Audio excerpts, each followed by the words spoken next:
تو یہ جلدی سے لے لو، اسد الغابہ فی معرفت الصحابہ، اور بڑا نام ہے، نمی جلد سمیٹتے جاؤ، ٹھیک ہے، عزیز الدین ابن الاسیر، مسند امام الشہید الشیخ عزیز اللہ کی جلد نمبر 1، یہ ساری اہل سنت کتابیں ہیں۔ لباب الانصاب علامہ ابن فندوق کی جلد نمبر 1، تاریخ کامل بہت بڑی کتاب ہے پھر اہل سنت کی، علامہ ابن الاسیر، پھر آ جاؤ صفوۃ الصفا علامہ ابن جوزی بڑا نام ہے، پھر ان کی کتاب ہے تیسری جلد ہے، پھر تیسری جلد ہے الطاہرہ علامہ دولابی کی، پھر آ جاؤ سیرت ابن اسحاق علامہ ابن اسحاق کی۔ اب آ جاؤ تیزی سے، جو اہل تشیع بیٹھے ہیں، تمہارے مکتب کی اساس کتاب ہے جس کے بغیر شاید کسی شیعہ کی کوئی مجلس پوری نہیں ہوتی، بہار الانوار علامہ باقر مجلسی، جلد نمبر 53، ٹھیک، ظہور بڑی توجہ، ابھی صرف نام لو، ٹھیک ہے، بہار میں لکھ رہے ہیں علامہ باقر مجلسی، جلد 53۔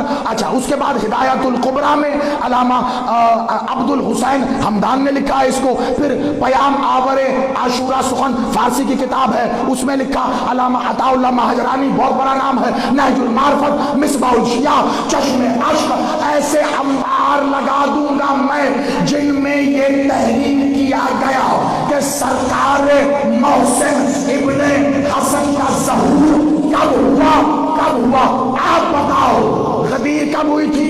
18 ذی الحج کو، 3 دن تک غدیر کے میدان میں خیمہ لگا رہا، محمد نے تمام 1,40,000 اصحاب سے کہا آؤ آگے علی کے ہاتھ میں بیعت کرو، سب نے علی کے ہاتھ پر آ کر بیعت کی، 3 دن تک یہ بیعت کا سلسلہ جاری رہا، 18 19 20 یہ 3 دن اسی میدان میں بیعت ہوتی رہی، یہ قافلہ واپس مدینے پہنچا، سرکار محسن کا ظہور 22 ذی الحج کو ہوا، کس صورت میں کہ مخدومہ عالیہ نے اپنی آغوش سے محسن کو ظاہر کر کے اپنے ہاتھوں سے علی کو دیتے ہوئے کہا اے ولی اللہ، حجاب اللہ کی طرف سے غدیر کا تحفہ۔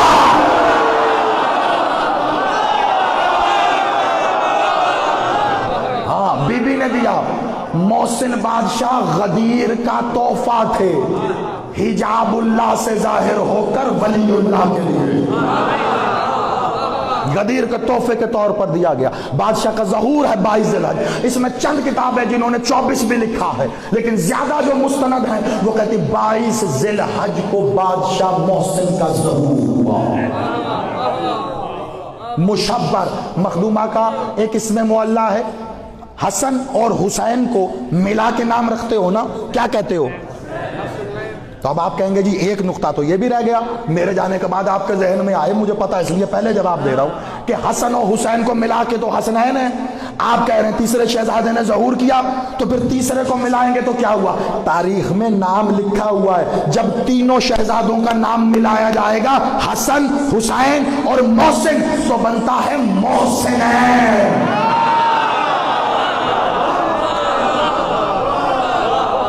بی بی کا ایک اسم کتابوں میں ملتا ہے ام الحسنین، حسن و حسین کی ماں، اسی طرح ایک اسم ملتا ہے ام المحسنین، محسنین کی ماں۔ شہزادے کا باقاعدہ ظہور ہے، شہزادے تشریف لائے ویسے ہی جیسے حسن آئے، ویسے ہی جیسے حسین آئے، بالکل ویسے ہی جیسے حسن کے ہاں قاسم آئے۔ ہوئے ہوئے ہوئے ہوئے، جو پہنچ گئے ہو میرا سلام ہے۔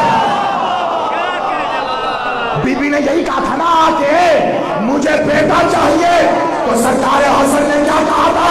ایک نور کی چادر تلی، کہا جائیے اندر سے لے آئیے۔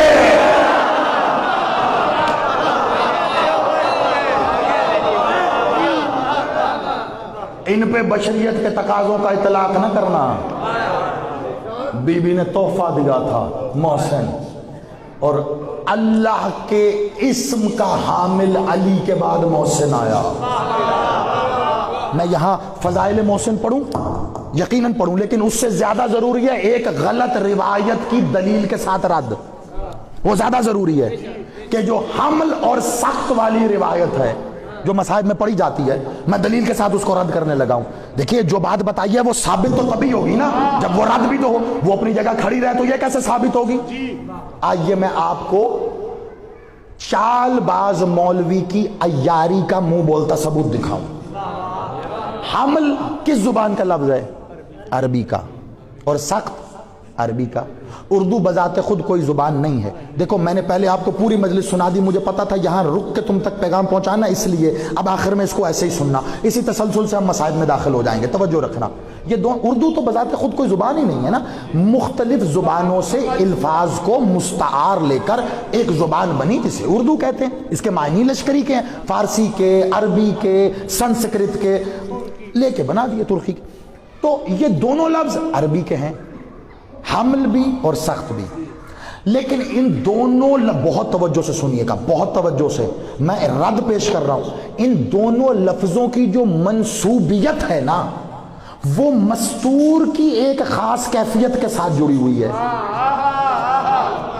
جب ہم کہتے ہیں حمل تو اس سے ہمارے ذہن میں مستور کی ایک خاص کیفیت آ جاتی ہے کہ وہ شکم کے ساتھ حمل کی کیفیت میں موجود ہے. ٹھیک ہے، ایک جڑا ہوا ہے نا سلسلہ. اسی طرح جب ہم کہتے ہیں سخت تو وہ بھی اسی کیفیت سے جڑا ہے، یعنی کہ جب کسی مستور کا حمل گر جائے، ضائع ہو جائے، تو اسے کہتے ہیں سخت ہو جانا. لیکن ان کے معنی کیا ہیں؟ اصل بات تو تبھی ہوگی نا قبلہ، علمی جواب تو تبھی ہے. یہ تو ایک مستور کی کیفیت کے ساتھ جڑ گئے، ان کے کوئی معنی بھی ہوں گے. قبلہ عربی میں حمل کہتے ہیں اٹھا لینے کو. حمل کے اچھا میں کوئی جنگل میں خطاب کر رہا ہوں، آج کل تو گوگل کے ذریعے ہر بندہ ہی آدھا مولوی بنا ہوا ہے. آپ ٹائپ کر کے دیکھ لیں حمل کے کیا معنی ہے، اردو میں بتا دے گا. حمل کے معنی ہیں اردو میں اٹھا لے، یعنی یہ اچھا مثال دے کے سمجھا رہا ہوں، آسانی سے سمجھو گے، دونوں کے مطلب سمجھ جاؤ گے. یہ میں نے یہاں پڑا ہوا ہے نا، یہ رومال میرا، یہ میں نے رومال کو اٹھایا تو میں نے رومال کو حمل کیا، اٹھا لیا، اور یہ سخت ہو گیا. سخت کہتے ہیں گر جانے کو، یعنی جو شے اٹھائی ہو اگر وہ اٹھائی شے گر جائے تو اسے سخت کہتے ہیں. اگر حمل کے معنی مولوی بضد ہے کہ اس نے شکم مادر سے ہی لینے ہیں تو پھر قرآن کی اس آیت کو کہاں لے کے جائے گا جہاں اللہ فرشتوں کے لیے کہہ رہا ہے حاملان العرش.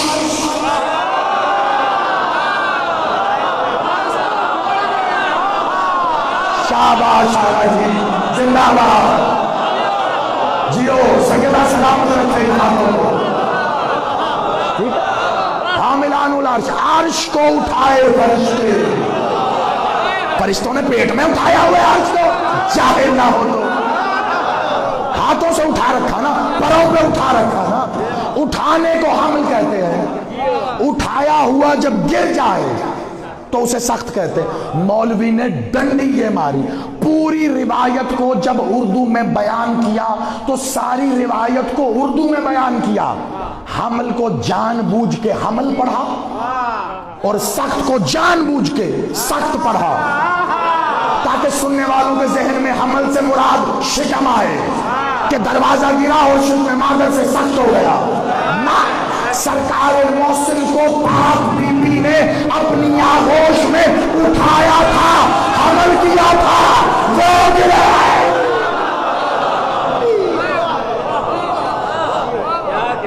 یہاں پہ اٹھا رکھا تھا، آغوش مادر میں تھے. بادشاہ سرکار نے جب مسجد نبوی کی تعمیر فرمائی ہے تو اس مسجد نبوی کی تعمیر میں مولا محمد بھی خود موجود تھے. طرفین کی روایت کہتی بادشاہ محمد نے بھی خود مسجد کی تعمیر میں حصہ لیا. یہ بتایا آپ کو آج تک کسی نے کہ بادشاہ محمد نے مسجد کا کون سا حصہ بنایا؟ تمام اصحاب نے دیواریں کھڑی کی، چھت کھڑی کی، الگ الگ صحن بنائے، الگ الگ. بادشاہ محمد نے کیا بنایا؟